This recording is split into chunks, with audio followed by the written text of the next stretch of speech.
Doctor इग्नास Philip सेमरवाइस, जो कि एक हंगेरियन फिजिशियन थे और उन्हें सेवियर ऑफ मदर्स के नाम से भी जाना जाता है। उन्हें 1846 में वियना जनरल हॉस्पिटल के ऑब्स्टेट्रिक क्लिनिक में अपॉइंट किया गया था। उस दौर में वियना जनरल हॉस्पिटल में 2 ऑब्स्टेट्रिक क्लिनिक थे। अगर आम जुबान में कहें तो 2 जच्चा बच्चा के वार्ड थे। पहले वार्ड में मेडिकल स्टूडेंट्स और डॉक्टर्स काम करते थे, जबकि दूसरे वार्ड में सिर्फ नर्सेस और मिडवाइफ्स काम करती थी। अब अगर बच्चा पैदा हो जाने के बाद 10 दिन तक माँ को बुखार आ जाए तो उसे पुएर्परल फीवर या फिर पोस्टपार्टम इन्फेक्शन या फिर चाइल्ड बेड फीवर कहते हैं। उस जमाने में इस फीवर से बहुत ज़्यादा औरतें मर जाया करती थी।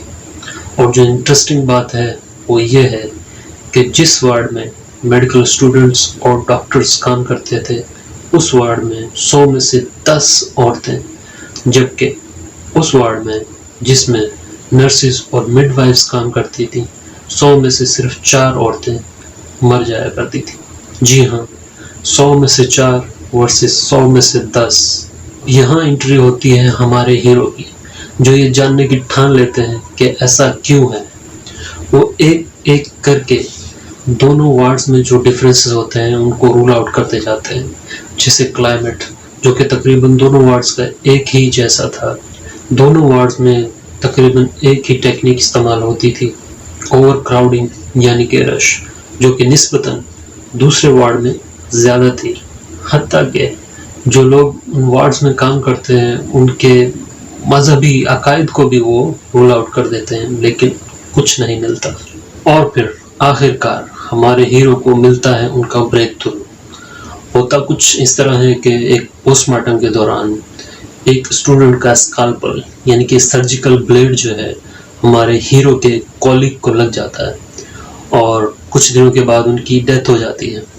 और फिर जब उन कॉलीग का पोस्टमार्टम किया जाता है तो उनकी बॉडी में हूबहू वही चेंजेस पाए जाते हैं जो कि पुएर्परल फीवर से मरने वाली औरतों में पाए गए थे। ये सब देखकर हमारे हीरो एक नजरिया पेश करते हैं और उसे वो नाम देते हैं कैडावर कंटामिनेशन का, जिसके मुताबिक जब डॉक्टर साहिबान जो हैं एक डेड बॉडी का पोस्टमार्टम करते हैं तो उसकी बॉडी में से कुछ जर्रात, कुछ पार्टिकल्स उनके हाथों में लग जाते हैं और फिर वो जाकर उन्हीं हाथों से उन फीमेल्स का एग्जामिनेशन करते हैं, जिससे वो पार्टिकल्स, वो जर्रात जो है उन फीमेल्स में ट्रांसफ़र हो जाते हैं, जिनसे उनकी डेथ हो जाती है। याद रखिएगा ये 1846-47 की बात है, जबकि जर्म थ्योरी ऑफ डिजीज़ इतनी एक्सेप्टेड नहीं थी और ना ही कोई माइक्रोस्कोप्स थी। तो ये सब जो है हमारे हीरो ने सिर्फ और सिर्फ ऑब्जर्वेशन से डिटेक्ट किया था, जो कि उस दौर में अपने आप में एक बहुत बड़ी बात है।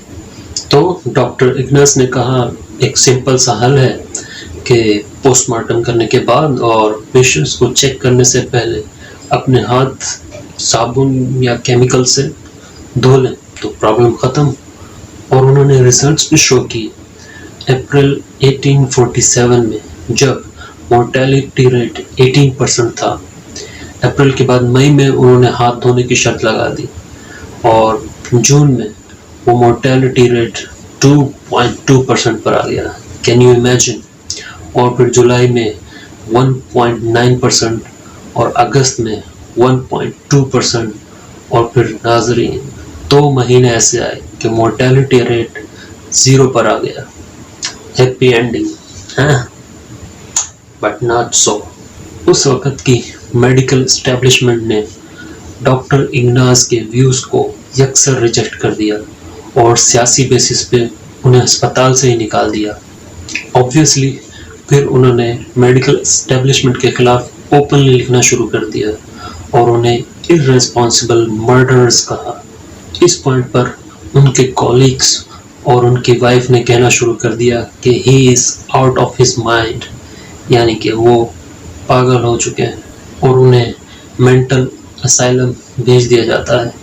जहां पर सिर्फ 14 दिन के बाद उनकी डेथ हो जाती है सेप्टिक शॉक से, जो कि कहा जाता है कि किसी गार्ड के मारने पीटने के जख्म के इन्फेक्शन से उन्हें हुआ। ट्रेजिक, हाँ।